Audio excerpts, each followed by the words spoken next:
अस्सलामुअलैकुम नाजरीन, मैं हूँ रामीन सैयद और आप देख रहे हैं प्रोग्राम राज़ो नियाज़ ओरिया मकबूल जान और जफ़र हिलाली के साथ। नाज़रीन, इमरान खान की जानिब से असेंबलियों की तहलील की तारीख का ऐलान किए जाने के बाद हुकूमत और अपोजिशन दोनों कैंप्स में सलाह मशवरों का सिलसिला जारी है। वज़ीर ख़ज़ाना ने आज एक बार फिर सदर आरिफ अलवी से मुलाकात की है, जिसमें मामलात को अफ़हाम व तफ़हीम से तय करने पर जोर दिया गया है। तो दूसरी जानिब इमरान खान ने क़ाफ लीग के साथ सीट एडजस्टमेंट के लिए 3 रुकनी कमेटी तश्कील दे दी है, जो कल इमरान खान से मुशावरत करेगी।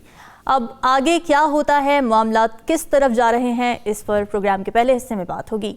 ओडिया साहब, हुक्मरान एक तरफ इमरान खान को असेंबलियां तोड़ने का कहते हैं तो दूसरी तरफ मुज़ाकिरात भी कर रहे हैं, तो क्या लगता है उनका गेम प्लान है क्या? देखिए, पाकिस्तान में इस वक्त बहुत लंबी चौड़ी खिचड़ी पकी हुई है और उस खिचड़ी के अंदर एक वाज़ेह लाइन अगर कहीं नज़र आ रही है तो वो ये है कि इमरान खान की, मैंने कल भी हिलाली साहब के साथ जब बैठा हुआ था तो मैं उनसे बात कर रहा था, जब मैंने बात नहीं की कि पाकिस्तान का जो स्टॉक एक्सचेंज है ना, पॉलिटिकल स्टॉक एक्सचेंज, वो सुबह सुबह खुलता है और इमरान खान उसका रेट निकालता है और फिर सारे के सारे जो है ना उस रेट के ऊपर गुफ्तगू करते हैं, उसके ऊपर सट्टा खेलते हैं। और किसी और कोई इस वक्त पाकिस्तान की पॉलिटिक्स की कुंजी इमरान खान के पास है। उसकी वजह यह है कि अगर वो आज असेंबलियाँ तोड़ता है, फॉर एग्जाम्पल अगर वो KPK की असेंबली तोड़ता है, आपके पास कोई और रास्ता नहीं है। अगर वो बलोचिस्तान पंजाब की असेंबली नहीं तोड़ता, वो अपने बंदे लेके निकल जाता है और उसका जो स्टैंड है, वो स्पीकर है, वो ज़ाहिर बात है फौरी तौर पे एक एक करके सारा दिन लगा के हर एक का इंटरव्यू दे के उसके कोई अंडर डोर्स नहीं है, वो इलेक्शन कमीशन को भेज देता है, इलेक्शन कमीशन एक्सेप्ट कर देता है, आप वो भी आपको इलेक्शन करवाने पड़ जाएंगे। ठीक है। उसके साथ साथ सबसे बड़ी बात यह है कि अगर ये इतने सारे इलेक्शन हो गए और ये असेंबलियां वजूद में आ गई, तो आप मुझे ये बताइए कि बाकी क्या रह जाएगा उनके पास। उसके बाद क़ाफ लीग सिर्फ ब्लैकमेलिंग की सूरत हाल में आई हुई है। आज इमरान खान के बयान दिया, उसने कहा कि मुझे कतन किसी तौर पे उसने नहीं कहा था कि बाजवा के खिलाफ नहीं बोलना या नहीं करना। मैं एक अपने और मैं किसी की सियासत की तकरीर के अंदर मैं किससे क्यों लूंगा। सबसे बड़ी बात यह है कि बाजवा का रिटॉरिक किसको नहीं पता, इमरान खान जो है वो कब से नहीं बोल रहा। और मैं तो आज भी कहता हूं, कल भी कहा था और आइंदा भी कहता रहूंगा कि इस वक्त जो शख्स इस तरह की गुफ्तगू करता है कि बाजवा के खिलाफ गुफ्तगू ना करो, ये ना करो, वो बुनियादी तौर पर बाजवा को पॉलिटिक्स के अंदर इन्वॉल्व करके बाजवा को जलील करना चाहता है। इसलिए कि आप जब ये कहते हैं कि उसके हमारे ऊपर बड़े एहसानात हैं, तो क्या उसने आपको जमीनें लौट करके दी थी? क्या इसका मतलब है कि उसने आपके केसेस निकाले थे? या अगर केसेस नहीं निकाले थे, जिसको आप कहते हैं पवित्र नहीं, तो फिर क्या किया था? फिर आपके कहते हैं इमरान खान के ऊपर एहसान आता, हर बंदा खड़ा होकर कहता है। पहली बात तो यह है कि एक तो बात तय है कि एस्टैब्लिशमेंट की सूरत हर वक्त रही है। अब कुछ हमारे साफी बड़े कमाल कल गुफ्तगू कर रहे थे। अच्छा, क्या? और जी बाजवा साहब ने पाकिस्तान के लिए देखें अपना सफारतकारी की, वो सऊदी अरब गए, वो फलां जगह गए, वो फैटिव में गए, वो फलां जगह गए। मुझे वाकया याद आ गया जनरल मॉन्टगोमरी का। जनरल मॉन्टगोमरी जो था, उसने सेकंड वर्ल्ड वॉर जीत के दी थी और वो जीत के गई थी और वो उसके बाद वैसे शादी नहीं की थी, तो मकान कभी इस मालिक मकान से लड़ाई हो जाती, कभी इस मालिका मकान से लड़ाई हो जाती, मकान उसके पास, उसको किराए के मकान को नहीं देता था। अच्छा। एक दिन वो एक दरखास्त लिख के चला गया prime minister of the United kingdom के पास कि मैंने इतनी सर्विस की है, मैंने आपको जीत के दिया है, आप मुझे कोई प्लॉट अलॉट कर दें, चाहे मैं जिम्मेदारी करूं और वहां अपना घर बना लूं, या मुझे कोई घर दे दे मेरी मौत तक। अब जवाब सुने उसका। ये होती है कौमें और ये होती हैं फौजें। उसने कहा देखो बात सुने मॉन्टगोमरी, मैं आपको सल्यूट करता हूं, आपने बरतानिया के लिए जंग जीत दी, लेकिन एक बात मुझे इल्म में है कि आपको हुकूमत बरतानिया इस काम की एक तनख्वाह देती थी और मेरे इल्म में है कि तनख्वाह 1 मिनट के लिए भी हमने लेट नहीं की, हमने इतना उसका रिस्पॉन्स मिली। और दूसरी बात यह है कि prime minister of United kingdom के पास कोई इख्तियार नहीं है। ये एहसान है भाई, आप इस मुल्क का खाते हो, इस मुल्क में रहते हो, इस मुल्क को एंजॉय करते हो। मैं अगर फेडरल सेक्रेटरी के तौर पे या मैं अगर किसी DG के तौर पे कहता हूं कि मैंने वहां से ये करके दिया, मेरा कोई एहसान नहीं इस मुल्क के ऊपर, किसी प्राइम मिनिस्टर का भी कोई एहसान नहीं इस मुल्क के ऊपर। कौम ने जितवाया, आपने कौम के एक्सचेकर के ऊपर अपने घरों में रहे, आप शानदार किस्म की लाइफ एंजॉय करते रहे, आप बेहतरीन फैसिलिटी देते रहे, आप आज भी पर्क्स लेके आप अपनी नौकरी करके उसके बाद आज भी जिंदगी गुजार रहे हैं। आप उसके बाद भी आप कहते हैं कि हमने एहसानात किए हुए इस मुल्क के ऊपर। तो ये मुल्क में कोई एहसान नहीं किया तुम्हारे ऊपर। तुम इस मुल्क में ना होते तो पता नहीं कहा होते, जाके इंडिया जाके देख के आओ। ठीक है हिलाली साहब, ओरिया साहब का पॉइंट ये है कि एहसान नहीं था, ड्यूटी थी। अच्छा, परवेज़ इलाही साहब का जो अचानक हम एक एग्रेसिव मोड देख रहे हैं, तो आपको क्या लगता है क्या वजह है? क्या वो कोई अच्छी बारगेन की तलाश में है जिसकी वजह से उन्होंने अपना इस तरह का कुछ एग्रेशन वाला रवैया रख लिया? देखिए, उनका जो पोजीशन है वो कुछ उनके ख्याल में एडवांटेजेस हैं उनको, मगर आपको मैं बताना चाहता हूँ, पहला रिएक्शन जो आता है ये बातें सुन के कि ये मुनाफकत कितनी हो रही है।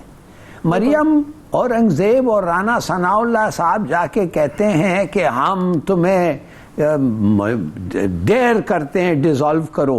बिल्कुल। अच्छा, तो फिर आसिफ जरदारी और शहबाज शरीफ साहब वो जाते हैं शुजात के पास और कहते हैं खुदा के लिए मत डिसॉल्व करो, जो भी तुम चाहते हो हम तैयार हैं, क्या चाहते हो, हमें क्यू के वोट्स ट्रांसफर कर दो, काफ लीग के वोट्स ट्रांसफर कर दो, हम ऐसे करते हैं, उसको कह दो बेशक रिजाइन कर दें कि हमारा वोट ऑफ नो कॉन्फिडेंस का जो ये गया है वो ये नहीं होगा, इनफेक्चुअस हो जाएगा और हम उसको चीफ मिनिस्टर बना देंगे सक्सेसफुल वोट के बाद, और उसको हम वक्त देंगे कि जितने पैसे वो खर्चना चाहता है गुजरात पे खर्चे, उनके प्रोजेक्ट्स पे, और जितने पैसे कलेक्ट करते हैं उनको बांटें जैसे वो मरते हैं, खुदा के लिए डिसॉल्व ना करें। तो ये क्या है भाई? एक कह रहा है हिम्मत है तो डिसॉल्व करो और दूसरा कह रहा है वही पार्टी का सरबराह हम करना नहीं चाहते। फिर मूर्स इलाही साहब जाते हैं और कहते हैं वालिद साहब ने कुछ ऐसी अल्फाज और ऐसे चीज़ें कहे हैं कि खान साहब आपको अच्छा नहीं लगा, मेरे तरफ से अश्योरेंस हम देना चाहते हैं कि हम आपके साथ हैं। भाई मगर ये पता चलता है कि बाप और बेटे दोनों मिल के चाहते हैं ज्यादा सीट्स। वो कहते हैं कि सीट अरेंजमेंट जब होगी तो हमें ज्यादा दें, 10 से ज्यादा दें। और आपको मैं बताता हूं कि वो कैंडिडेट्स जो इस तरीके से सिलेक्ट होंगे उनका तो कोई हक नहीं बनता है वो सीट के, इसलिए अगर पीटीआई लड़ती है उन सीट पे तो पीटीआई जीतती। तो Imran Khan has to be careful. तो माफ करिए, मैं तो हैरान हो गया हूं ये जो हिपोक्रेसी हो रही है इधर और इन प्लेन व्यू। और दूसरी बातें जो इन्होंने कहा है बिल्कुल सही कहा है हमारे दोस्त औरिया साहब ने कि किस किस्म की चीजें हैं आपने जिक्र किया है, उसने किया होगा बाजवा साहब ने आपके लिए। अगर उसका आपको परमिशन है मेंशन करने के लिए पब्लिकली स्क्रीन पे, तो फिर माफ करिए जो एहसानात हैं आप मेंशन कर रहे हैं पब्लिकली, तो हमें हक दें कि हम बताएं वो क्या एहसानात हैं। बिल्कुल। और उस पर डिबेट हो और फिर देखें who is right who is wrong, who is moral और हो इमोरल कौन है। बिल्कुल डिबेट करने की जरूरत है इस पे। और ये साहब हिपोक्रेसी की बात की है लाली साहब ने, तो मुस्लिम लीग नून ने फिलहाल तो ये फैसला किया है कि अभी वजीर आला परवेज़ इलाही के खिलाफ तहरीक अदम एतमाद पेश नहीं करेंगे। तो फिर एकदम से इतनी नरमी की क्या वजह हो सकती है, जबकि पहले तो बड़ा आगे आके कह रहे थे कि आप तोड़े असेंबली, हम तोड़ने देंगे नहीं आपको। देखिए मुस्लिम लीग नून के पास कोई इस वक्त चीज़ ही नहीं है। जरदारी अगर 6-7 सीटें अपने इधर लेके जाए, 7 सीटें हैं वो ख़त्म हो जाते हैं। ठीक है, जरदारी साथ मिल जाए, काफ लीग साथ ना हो तो कुछ नहीं हो सकता। काफ लीग के अंदर इतनी धड़ेबंदी है कि हर बंदा जो है वो ऐसे जिसे कहते हैं ना फिटिंग पे खड़ा है जहाँ फिसलन बहुत ज़्यादा है कि कब मैं किसी ना किसी तौर पे किसी ऐसी पार्टी के साथ शामिल हो जाऊँ कि मेरे अगले 5 साल से हो जाए। परवेज़ इलाही साहब को मैं एक छोटा सा मशवरा देना चाहता हूँ। अच्छा, क्या? 2002 से लेके 2007 तक ये हुकूमत करते रहे। इन्होंने ऐसी जगहों पे पैसा खर्च किया जिसका हिसाब नहीं। मूनस इलाही ने यहाँ लाहौर के अंदर इलेक्शन लड़ा था और वो चुन के वो सिलेक्शन जगह सेलेक्ट की थी जिसका आप सबर नहीं कर सकते कि जिसके अंदर गुरबत भी थी, उन्होंने पैसे भी बांटे थे, उसके बाद डेवलपमेंट स्कीमें भी दी थी, सब कुछ किया था। गुजरात में भी इन्होंने पैसा लगाया था, हर चीज किया, डेवलपमेंट बहुत काम किया। लेकिन बीबी जो थी उसकी शहादत हो चुकी थी, एक वेव आ गई थी, आप वेव में बह गए। इस वक्त उससे बड़ी वेव आई हुई है।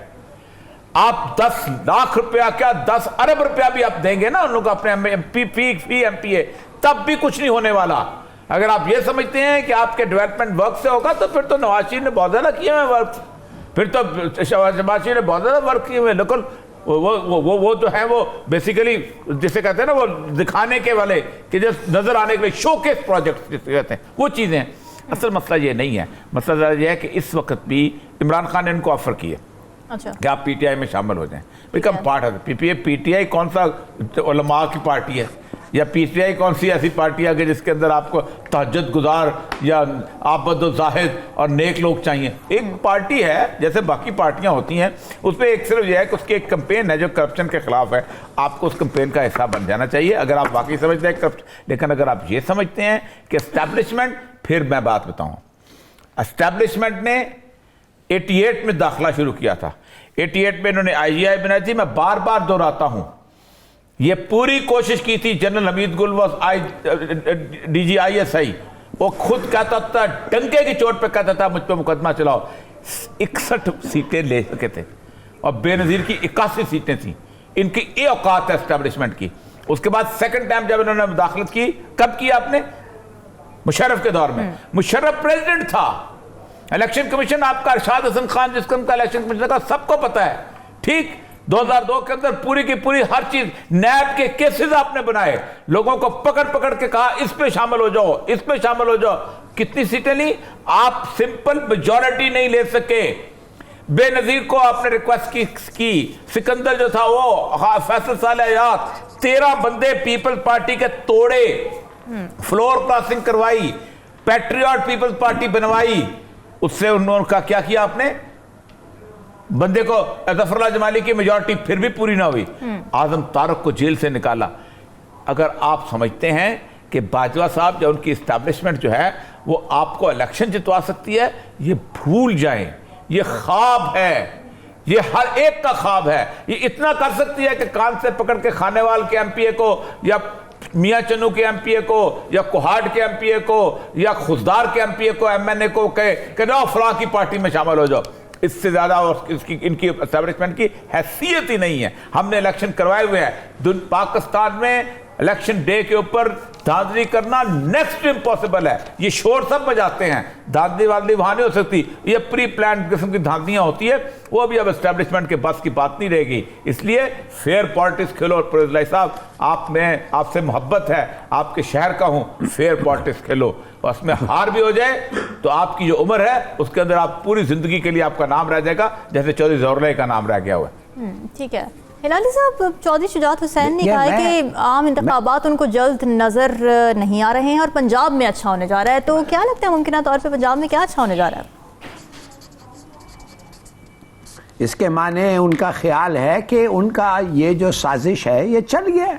इन अदर वर्ड्स वो जीत गए। उनका ख्याल है कि कोई असेंबली टूटेगा नहीं। और मुझे भी मेरा एक सोर्स कह रहा है कि मैं आपको राइटिंग में लिख के दे सकता हूं कि कोई डिसोल्यूशन नहीं होगा। अच्छा, देखिए बात ये है कि ये जो कमेटी बनी हुई है, ये कमेटी 3 लोगों की, आप सोचिए तो सही कि वो आदमी जो PTI का कैंडिडेट है उन सीटों के लिए, वो 3 साल लगाया है, भरता रहता है, लोगों को मिलता रहता है और अपनी पार्टी की प्रोजेक्शन करता है। और उसको पता है कि इमरान खान का वेव भी आया है और मैं भी खूब काम किया हूँ। आखिरी लम्हे पे उसको कहा जाता है यार ऐसे करो कि वो इनको दे दो सीट्स, तुम्हारे ऑपोजिशन को दे दो। क्यों? कि हमने वो डील किया है इनके साथ, हम डिसॉल्व करना चाहते हैं, ये है वो है। वो कहेगा जी इसका मतलब ये है कि जितना मैंने काम किया है, जितना मैंने आपकी तारीफ और ये वो प्रोजेक्शन की है, 5 साल के लिए आई एम फिनिश, मैं खत्म हो गया हूँ। इसलिए ये इलेक्शन जो होगा उधर, ये 5 साल के लिए होगा, ये फिर डिसोल्यूशन नहीं होगा व्हेन जनरल इलेक्शंस होते हैं। तो उसका क्या फ्रेम ऑफ माइंड होगा? और वो सोचता होगा खटक और फवाद हुसैन और शाह महमूद कुरैशी बैठ के ये फैसला कर रहे हैं। तो मैं सैक्रिफाइस तो किया हूं, मगर 5 साल में सैक्रिफाइस और सर्टन सीट में सैक्रिफाइस कर रहा हूं इनके लिए। और क्या पता वो इलेक्ट्रेट कहें कि अच्छा हम नहीं देते, फिर माने कि हमारा जो आदमी ने काम किया है उसको हम नहीं दे, किसी और को लिया है। देखिए what I am saying is, ये जो बड़ा इमरान खान लगता है ऐसा है कि इमरान खान समझता है ये एक आखिरी तरीका है इसके, नहीं तो वो कभी नहीं करता। अच्छा, वो ऐसे नहीं है ना कि अपने लोगों को इनकरेज करके, इसलिए वो कमिटी सेटअप किया है। नहीं तो वो कह सकता था टू हेल विद यू, चले जाओ, तुम नहीं डिसॉल्व करना चाहते, चलो तुम्हारे पीटीआई वो काफ को कहो चले जाए अपने भाई के साथ, फिर पता चल जाएगा कि ये है क्या। उसके बाद परवेज इलाही तो खत्म हो गया, उसके बाद मुनिस इलाही भी खत्म हो। आई डोंट नो ऐसी डिसग्रेसफुल रेपुटेशन के साथ क्या अगले इलेक्शन ये जीतेंगे? ठीक है, मैं कहता हूं it's a very hard decision. मैं अर्ज करूं अपना कि आपके पाकिस्तान का वोटर इतना जबरदस्त कॉन्शियस हो गया परवेज भाई साहब, एक एक दिन आपकी रेपुटेशन खराब हो रही है। शाह महमूद कुरैशी ने अपनी बेटी को लिया था वहां पर और हालत ये थी कि लोगों ने हरवा दिया जहां इमरान खान 7 सीटें जीता है। उन्होंने कहा हम नहीं मानते इमरान खान की ये पॉलिटिक्स, तो कहता है कोई है नहीं, अगर खानदानी पॉलिटिक्स हम इसको हरा देते हैं। तो अगर आपके साथ इमरान खान ने कंप्रोमाइज किया भी, आप बुरी तरह हारोगे। अगर इस तरह की आज सही तरह स्टैंड लेके खड़े हो जाओ, आपका मुस्तकबिल है, मुनिसराई का मुस्तकबिल है, बाकियों का मुस्तकबिल। अगर आप नहीं खड़े हुए, एक एक दिन आपकी रेपुटेशन खराब कर रहा है। वो पॉलिटिक्स का जमाना गुजर गया जिसे ड्राइंग रूम पॉलिटिक्स कहते थे, खत्म हो गया वो पॉलिटिक्स का जमाना। अब फेयर प्ले की पॉलिटिक्स है। मैं आपको बताऊं, मैं अभी कराची में लोगों में घुमा हूं, कोई सेगमेंट ऑफ सोसाइटी ऐसा नहीं है, गरीब मजदूर से लेके, रेडी वाले से लेके, बिजनेसमैन से लेके, आम मिडिल क्लास से लेके, कोई ऐसा सेगमेंट नहीं है कोई जो ये ना सोचता हो कि कल क्या होने वाला है और उनकी उम्मीदें जिसके साथ है। आपको मैं नाम नहीं लेना चाहता जी। मैं और यह साहब माफ करिए, कता कलामी माफ, मगर यू आर सो राइट। मुझे मेरा एक ड्राइवर मिला और ड्राइवर कहने लगा मुझे कि खुसरो बख्तियार को आप देखें कितना मजा उठाया 3-3.5 साल इनके साथ, मगर अभी नाम और निशान नहीं है। क्यों नहीं है? आप समझते हैं कि हम लोग जो उस एरिया से आते हैं हम ये भूल सकते हैं कि वो ठहर रहे हैं, वो देखना चाहते हैं कौन जीतेगा, किसके पास वो सपोर्ट जरूरी है जीतने के लिए, और फिर वो उनके साथ जाएगा। और फिर उसने जिक्र यही किया जो आप कह रहे हैं, शाह महमूद कुरैशी की बेटी, उसके अल्फाज थे कि अगर वो नहीं लड़ती, पीटीआई का कोई असली आदमी उधर का होता तो वो जीत जाते। बिल्कुल। देखिए हमारे लोगों को क्रेडिट दें, वो डिस्क्रिमिनेशन उनको अब आ गई है, उनको पता है कैसे करना, मगर हमारे लीडर्स को पता नहीं है। वही पुराना खेल हो रहा है पॉलिटिक्स का। हमारे अवाम बड़े बाशऊर हो चुके हैं सियासी मामलात में। निगाह मामला ये है कि वज़ीर ख़ारिजा बिलावल भुट्टो ज़रदारी अमरीकी हुकाम से बातचीत के लिए वाशिंगटन में मौजूद हैं, तो इस दौरे पर करेंगे बात इस ब्रेक के बाद।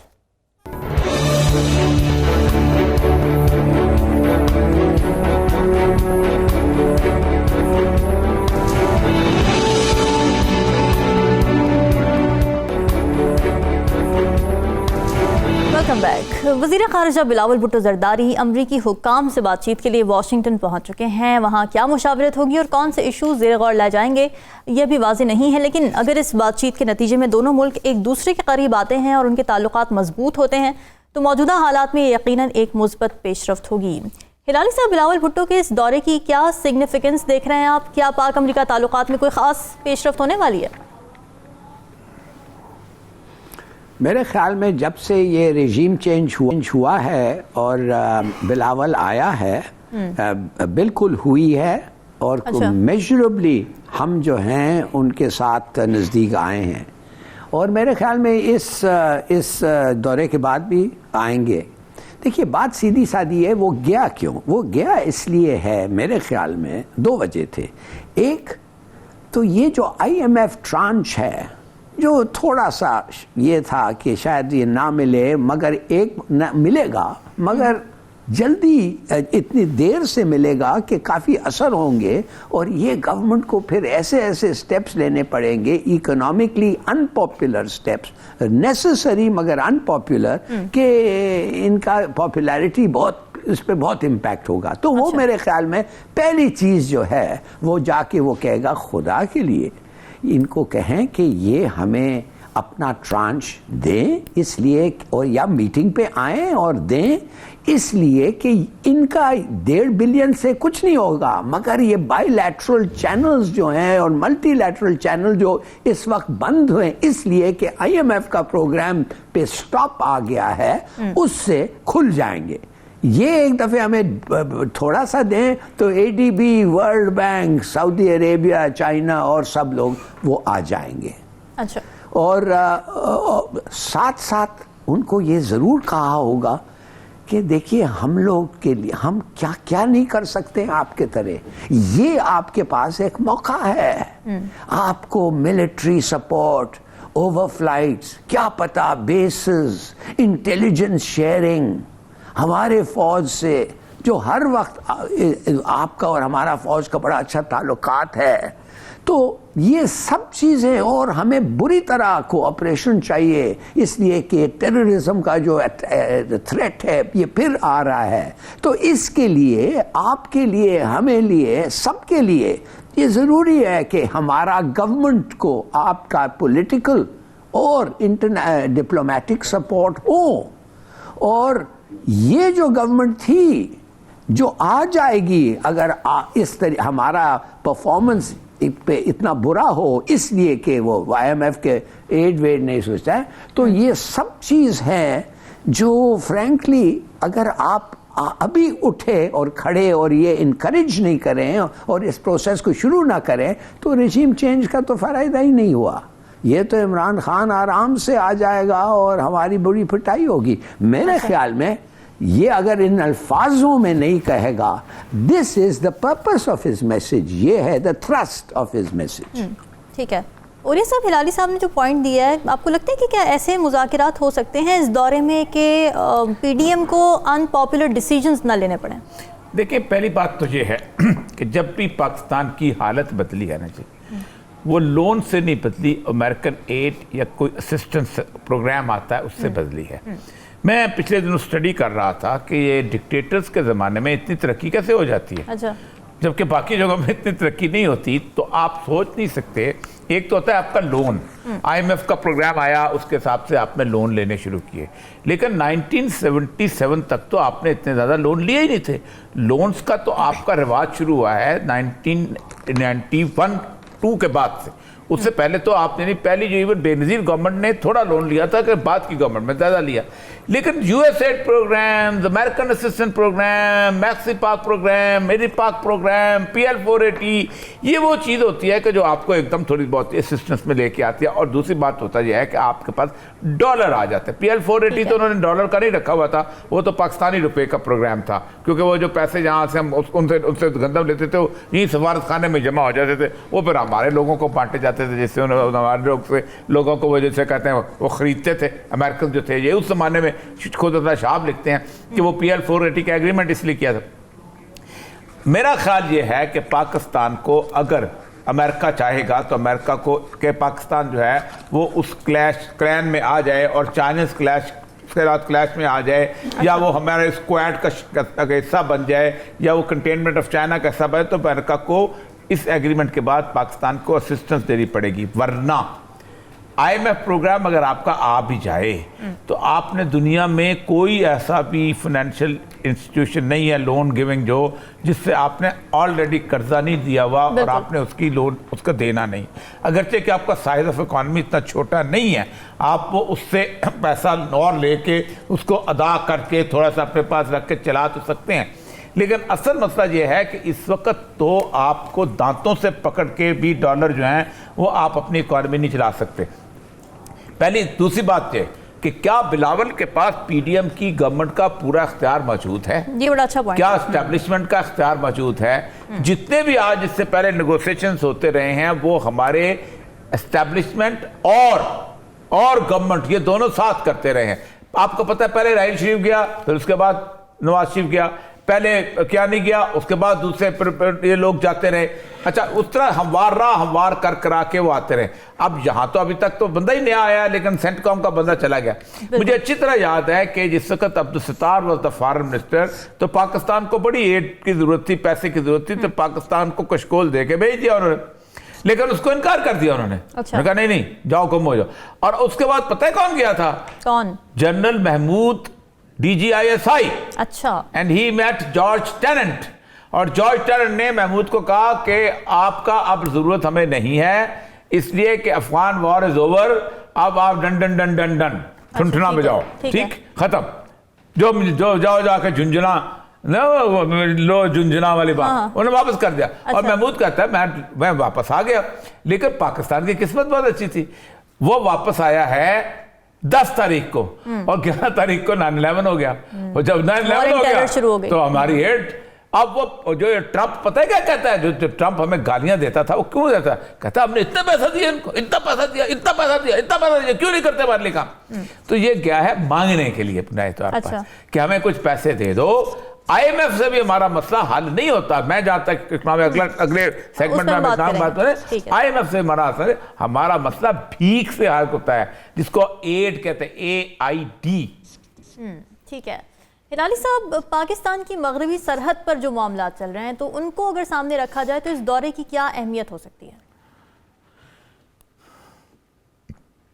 देखिए, मेरे ख्याल में हम लोगों को समझना चाहिए कि अमेरिका जो है वो, हाँ, हिंदुस्तान उनका स्ट्रेटेजिक एलाय है। उस लिहाज से हम हिंदुस्तान के साथ अपने आप को कंपेयर नहीं कर सकते। मगर जैसे दिन गुजर रहे हैं, अमेरिका को पता चल रहा है कि पाकिस्तान की यूटिलिटी क्या है, और पाकिस्तान की यूटिलिटी अभी तक उनके लिए सिग्निफिकेंट है। ख़ास वजह यह है कि वो अब उस रीजन से निकल गए हैं, और अगर उस रीजन में कोई एक मुल्क है जो उनके साथ रहा है वो है पाकिस्तान। शुरू में मैं कहा था कि ये जाके उनको वो क्या कहते हैं, एक ल्यूर दे सकता है कि भाई आपको ओवरफ्लाइट्स चाहिए, आपको बेसिस चाहिए, इंटेलिजेंस चाहिए, आपको हर चीज का पता होना चाहिए। कौन करेगा आपके लिए ये काम? हमारे से बेहतर तो कोई नहीं है, हमारे गवर्नमेंट से बेहतर कोई नहीं है। इतनी हमने आपने तो हमें ले आए हैं इन द सेंस कि आप अगर रेजीम चेंज इनका कार्रवाई है, और मैं समझता हूं अमेरिका को पता था क्या होने वाला है, 100% पता था। अब कुछ लोग कहते हैं उन्होंने इंस्टिगेट किया था, कुछ लोग कहते हैं नहीं, हमारे तरफ से ये पहल हुई थी कि हम ये करना चाहते हैं, और जब हम ये करेंगे तो आप लोग ये ना कहें कि ये एंटी डेमोक्रेटिक है, ये है, वो है। आप हमें पॉलिटिकल और डिप्लोमेटिक सपोर्ट दें। Are you on board? अमेरिकनों का जवाब यह है कि हमने कहा हम कोई ऐसी चीज, इसलिए आजकल वो एक डेमोक्रेटिक चीज चल रही है ना बाइडेन में, डेमोक्रेटिक कंट्रीज चीन को आइसोलेट करने, रूस को आइसोलेट करने के लिए they want to make an alliance of democratic states. तो वो आगे नहीं बढ़ के दिखाना चाहते हैं। मगर कोई है जो कहेगा इस दुनिया में कि वो खुश नहीं थे कि इमरान खान को निकाले गए? कमाल है, बिल्कुल, दे वर ओवरजॉयड, वेरी हैप्पी। आपने देखा नहीं इसकी क्या रिसेप्शन थी बिलावल की वॉशिंगटन में? उस किस्म का रिसेप्शन मैंने और किसी को नहीं देखा है। कोई फॉरेन मिनिस्टर, भाई एक जमाने में तो वो तो बात ही नहीं करते, फॉरेन मिनिस्टर प्राइम मिनिस्टर से भी नहीं बात करता था। सर, रिजीम चेंज के बाद जो बाइडेन ने भी तो कह दिया था ना कि पाकिस्तान जो सबसे खतरनाक मुल्क है, ये रिजीम चेंज के बाद ये स्टेटमेंट जो बाइडेन की आई थी। यस यस यस यस, और ब्रूस राइडल ने ये कहा है कि बहुत ज़रूरी है कि हम हर वक्त हमारे पास इतना इन्फ्लुएंस हो पाकिस्तान में that we can do anything even if we have to buy them. तो कहने के मतलब ये है कि ये एक ज़मीन आसमान का फ़र्क है इन गवर्नमेंट्स, उनके आंखों में, तो वो ये मदद करेंगे हमें। इसलिए मैं कहता हूँ सवाल ही नहीं पैदा होता है कि हमें वो ट्रांच ना आए। हाँ, अब आप कह रहे हैं कि एड और ट्रांच में फ़र्क है। मैं समझता हूं कि एड अभी वैसे नहीं आएगा, और कौन वैसे एड देगा, ये सब डूबे हुए वेस्टर्न कंट्रीज जो हैं। मैं समझता हूं हमारे पास आएंगे 13-14 बिलियन डॉलर्स इस शर्त पे कि IMF ऑन बोर्ड हो और IMF उनको ग्रीन सिग्नल, और वो मिलेगा। जब तक ये गवर्नमेंट है मिलेगा। ठीक है उरिया साहब, एक और अहम पॉइंट ये है कि पाकिस्तान अगर अमेरिका की जानिब हाथ बढ़ाता है तो उसके पाक चीन ताल्लुकात पर क्या असरात मुरतब हो सकते हैं? क्या बैलेंस कायम रख सकते हैं पाकिस्तान? हमने ऑलरेडी चीन को नाराज कर लिया है। अच्छा। शाहिद खाकान अब्बासी का जो लास्ट ईयर था, उस दौरान चाइना ने अपने आप को मुकम्मल तौर पे पैकअप कर लिया था। ठीक है। चाइना का जो सबसे बड़ा प्रोजेक्ट था वो ML1 था। ML1 प्रोजेक्ट ये था कि आज उसने कराकोरम हाईवे जो था उसको उसने ट्रेन के रूट में कन्वर्ट कर देना था, और हमारी जो पटरी बिछी हुई थी ना, इस पटरी को इस हद तक इम्प्रूव करना था कि इस पर शिनकानसन वाली ट्रेन, यानी 600 किलोमीटर पर आवर वाली ट्रेन, तेज़ी वाली ट्रेन थी, वो चलनी थी। ये बहुत बड़ा प्रोजेक्ट था, और ये प्रोजेक्ट को मुझे याद है 2011 में हम जब स्टाफ कॉलेज में होते थे तो हमें बाकायदा उस पर ब्रीफिंग दी गई थी, और वो खटक साहब हमारे रेलवे के पुराने ऑफिसर थे, उनको लगाया गया था, he was the most competent officer. इन्होंने आहिस्ता आहिस्ता आहिस्ता आंखें बंद करा के शुरू दिन से ही इन्होंने अमेरिका के कहने के ऊपर इन्होंने पहले तो चाइना के सारे प्रोजेक्ट जो डाइवर्ट करना शुरू कर दिए। आप जहाँ हमें मोटरवे इधर वाला बना दें, हमें जनाब ऑरेंज ट्रेन बना दें, हमें ये कर दें, हमें पावर स्टेशन लगा दें। चाइना को तो बात है अपना रूट बनाना था, और रूट उनका था वहाँ से डेरा इस्माइल खान से आगे यूप से कोयटा, और कोयटा से आगे गवादर आना था। तो वो तो जंगल में मोर नाचा किसने देखा? ठीक है, वो तो ये तो नहीं होना था। शहबाज शरीफ की तख्ती तो नहीं लगनी थी, नवाज शरीफ की तख्ती तो नहीं लगनी थी, जरदारी की तख्ती तो नहीं लगनी। तो इन्होंने पहले ही चाइना को उन्होंने लपेट लिया हुआ, अभी भी उन्होंने लपेट लिया हुआ। आप अंदाजा करें ना कि चीन हमारा यार है, और डीप अपना उससे क्या क्या है, अपना समुद्रों से गहरी और हिमालय से बुलंद। क्या किया उसने? आज 8वां महीना है, आप वर्ज ऑफ डिफॉल्ट पे खड़े हुए हैं। आप देखिए, आपका मेजर लोन जो है वो 40 बिलियन के, तो चाइना क्या उसने रीशेड्यूल किया? एक 3 बिलियन उसने ला के रख दिया, भाई आपकी इकोनॉमिक सिक्योरिटी हो, लेकिन आपकी 3 बिलियन के ऊपर आपको लोन तो नहीं मिलता। आपको ना बैंक देते हैं, ना सॉवरेन गारंटी आपकी एस्टैब्लिश होती है। हर मुल्क का बेसिकली ये होता है, सॉवरेन गारंटी इंपॉर्टेंट होती है कि ये एक मुल्क है, इस मुल्क की माशी हालत अच्छी है, इसको कर्जा दे दो, डूबेगा नहीं। ये जिम्मेदारी कौन लेता है? IMF लेता है कि मेरे पैसे वहां पड़े हैं, तुम्हारा पैसा डूबेगा नहीं, मैं इस मुल्क को बेच के भी पैसा लेकर। और ये सब IMF पे डिटेल से बात करते हैं। नेक्स्ट सवाल, भुट्टा का ये दौरा मुआशी मामलात के हवाले से अहम है, और मुल्क के मुआशी हालात कैसे हैं, इस पर बात होगी इस ब्रेक के बाद।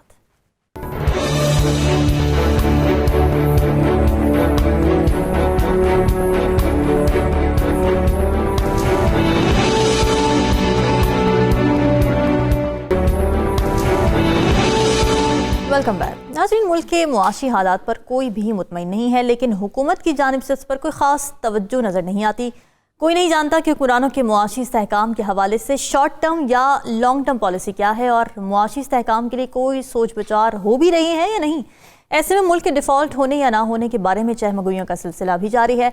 और ये सब अक्टूबर के आखिरी हफ्ते में IMF से मुज़ाकरात होने थे, जो इस वजह से ताख़ीर का शिकार हैं कि IMF और हुकूमत ने फिस्कल एस्टिमेट्स में एक फ़र्क देखा जा रहा है। तो ये फ़र्क दूर क्यों नहीं हो पा रहा ताकि कर्जा मिल सके और मुल्क की हालत बेहतर हो सके? देखिए, पाकिस्तान का मामला ये है कि हर बंदा चीखता है जी इमरान खान ने 2 या 3 महीने तेल की सब्सिडी दे दी थी, उससे हम मर गए, हम तबाह हो गए, हमारा सत्यानाश हो गया। भाई, आप जो लैंड माइंस 1958 से शुरू हुई है, आप मैं आपको बताऊँ कि 1958 में अयूब खान ने एग्रीमेंट किया था 25 मिलियन का IMF के साथ। अच्छा। $25 मिलियन, 2 करोड़ 50 लाख का। लेकिन फिर सोचा कि यार नहीं, कर्जा ना ही लें तो अच्छा है, और ये इसको बिल्कुल विड्रॉ नहीं किया, उनका नहीं रहने दो। फिर ये रुके रहे, इनकी इकॉनमी चलती रही, कर्जे के बगैर चलती रही, ज़िंदगी गुजारती। मैं बचपन में याद है, हलाली साहब तो दोस्त जवान हो गए माशाल्लाह। 1965 से 68 ये 2 या 3 साल के अंदर उन्होंने STR 112 मिलियन आपने लिया, और आप के क्लाइंट ऑफ द IMF। उस वक़्त से लेके मैं आपको गिनना शुरू कर दूँ तो 22 जो है आपने प्रोग्राम्स किए। और आप सोचें कि मैं जब पहले कह रहा था कि 1980 to 81 1.7 बिलियन टोटल यूटिलाइज हुए थे आपके IMF के। अच्छा। उससे लोन के। अच्छा, इसके अंदर ये 22 प्रोग्रामों के अंदर उसके साथ फिर उसके इर्द गिर्द आपने पैसे लेने शुरू किए। 3-4 चीज़ें ऐसी हैं जो आपने लैंड माइंस इस मुल्क के ऊपर खड़ी की, जो मैं पहले भी जिक्र कर रहा था। आपकी 28 से 26 से 28 1000 मेगावाट जो है आपकी डिमांड है पाकिस्तान में, ठीक है? ठीक है। आपने 43,000 मेगावाट के आपने पावर प्लांट लगा लिए। अच्छा। और ये वो पावर प्लांट हैं कि जो सोए भी हो ना, जैसे वो मौलवी साहब कहते हैं ना, ये दाढ़ी सोए भी हो तो सुन्नत का सवाब मिलता है, ये सोए भी हो तो इनको पैसे मिलते हैं। अच्छा। यानी आप अंदाजा करें कि ये एग्रीमेंट जो है नॉन फंक्शनल प्लांट्स का एग्रीमेंट किया गया। ये लैंडमाइन किसने लगाई? ये लगाई बेनजीर दौर में लगी, ये नवाज शरीफ के दौर में लगी, फिर जरदारी दौर में लगी, फिर नवाज शरीफ के दौर में लगी। और आपने 43, आप इस वक्त सिर्फ आप सोचें कि 47% आपकी जो कैपेसिटी है वो बिजली खर्च करे ना, तो पूरे पाकिस्तान में कहीं लोड शेडिंग ना हो। लेकिन आपने उसका कर्जा और सर्कुलर डेट, उसकी भी कहानी है। लेकिन सबसे पहले तो लैंडमाइन आपने ये लगाई। आप खुद सोचें ना कि आपको जरूरत हो घर के अंदर 1 किलो घी की और आप 4 किलो घी ला के रख लें, खर्ची, और पता भी ये चले कि ये घी जो है इसकी कीमत भी देनी है और महीने के बाद इसको गिरा भी देना है, तो उसके बाद तो खत्म होगी बात। सेकंड, ये जो लाहौर से मुल्तान और सक्कर मोटरवे है ना, इसके ऊपर 9 रिपोर्टें हैं फिजिबिलिटी के, उकाड़े के बाद ट्रैफिक की कोई नहीं। अच्छा। सड़क भी ठीक है, आप ना बनाए प्लीज खुदा के लिए। लेकिन आपने चूंकि पता नहीं क्या बात है 3 बिलियन का आपने उसके ऊपर प्रोजेक्ट लिया, इस वक्त उसको बने हुए आज आप अंदाजा करें कि 4 साल हो गए हैं। अभी तक उसके 2 जो साइड पे बने हुए ना, क्या होते हैं, रेस्ट एरिया, हाँ। उसकी दुकानें किराए पे नहीं चढ़ सकी। बंदा ही अच्छा। कोई नहीं, आता ही कोई नहीं, रुकता ही कोई नहीं। मैं 4 दफा गया हूं, सक्कर तक होके आया हूं मैं, कुछ भी नहीं। आपने ले लिया, बस दिखाना है, ओहो हमारे जमाने में तरक्की हो गई, ये होगी, क्या हो गया। चलो हैदराबाद वाला तो ठीक है, मोटरवे उनको चाहिए था, उसके हिसाब से आपने चलना था, आपने वो कर लिया जो कुछ करना। ये चीज, ये दूसरी चीज। उसके साथ आपने बाकी सारा जो लोन लिया था, ये अब चाइना का लोन था 1.3% लोन पे, यानी सिर्फ 100 के ऊपर 1 रुपया देना पड़ता था, 1 रुपया 3 पैसे ओनली। आप वापस कैसे करते हैं? आप बैंक को कहते हैं भाईजान हमें लोन दो, ये हम खर्च कर चुके हैं। आप इकट्ठा नहीं करते, आप टैक्स नहीं इकट्ठा करते, आप मजीद इस कौम को मखरूज करते हैं। आप उसको 15% के इंटरेस्ट पे लोन लेते हैं। आप पेरिस क्लब से लोन लेके उसको वापस करते हैं, आप वहां से लोन लेके वापस करते हैं। यार बिल्कुल एक साइकिल है। कोई खौफ है? कोई खौफ? ये इतनी बड़ी लैंड माइन्स आपने इकट्ठी कर ली हुई हैं कि अब IMF का प्रोग्राम अगर आएगा भी तो आप मजीद इस तरह के लोन के अंदर आप चले जाएंगे। आपका 87% आपका GDP जो है उस पर चला गया हुआ लोन, और 50% अगर GDP पे लोन चला जाए तो इसका मतलब यह है कि 10 कंट्रीज ऑलमोस्ट गॉन, उसका वो बिक चुका है, उसके ऊपर हॉक्स आकर जब तक खरीद लेंगे तो आपकी जो ऑटोनॉमी होती है वो भी सरेंडर हो जाती है, सब चीज खत्म हो जाती है। बिल्कुल ठीक है। हिलाली साहब, हर हुकूमत मामलात एडहॉक बेसिस पर चलाती रही है और यही इस मुल्क के मुआशी बहरान की सबसे बड़ी वजह समझे जाते हैं, तो आपको क्या लगता है ये बात कितनी दुरुस्त है? देखिए, पहली चीज तो ये है कि जब चीन आपको लोन देता है, आप एक बेकार प्रोजेक्ट के लिए लोन लेते हैं, तो वो बड़ी बात आती है। जब वेस्ट से आप जाते हैं तो वेस्टर्न कंट्रीज कहते हैं हमारे कैलकुलेशन में आपको जरूरत ही नहीं है ये लोन, आप क्यों ले रहे हैं? चीन ये नहीं कहता, चीन कहता है लोन चाहिए, हम लोन देने के लिए तैयार हैं, आप दोस्त हैं। चीन कहता है ये इंटरेस्ट है, आप आर्ग्यू करके उनको कम करें, अगर कम नहीं करते ना लें, और कम करते हैं, सीधी सादी बात है। तो हमने क्यों बनाया इस्लामाबाद पेशावर? हमने क्यों बनाया इस्लामाबाद पेशावर 1995 में? हमने क्यों जाके $2 बिलियन जो उन्होंने हमें दिया था वर्ल्ड बैंक, उसको हमने जाके बाइंदर को दे दिया और कहा रोड बनाओ? और फिर वर्ल्ड बैंक, जो चीन कभी नहीं करेगा, वर्ल्ड बैंक के प्रेसिडेंट ने खत लिखा बेनजीर को, कहने लगा तुम्हारे को ये रोड की जरूरत नहीं है। सही कह रहे हैं। तुम्हारा ट्रैफिक 8% बढ़ता है हर साल, और जब बढ़ता है 2013 में इसकी जरूरत पड़ती है, otherwise there is no use. सही कह। इसलिए उसने मुझे कहा हिलाली जाओ, ले जाओ डेलीगेशन, ले जाओ, जाके बात करो ये वो। और फिर हम आए तो तुर्कियों ने कहा कि ठीक है, हमने इंट्रोड्यूस किया था कंपनी, बड़ी अच्छी कंपनी है, आप उनके साथ एग्रीमेंट करें। आप नहीं करना चाहते हैं, $18 मिलियन उनको फाइन दे दें और निकल जाए एग्रीमेंट से। कहने की बात। अब आप एक बात बताता हूं जल्दी से। आपका जो रेवेन्यू है ना, रेवेन्यू आपका कितना है? 9.6 ट्रिलियन रुपीस आपका रेवेन्यू है कुल टोटल पाकिस्तान का। कैसे बढ़ता है वो?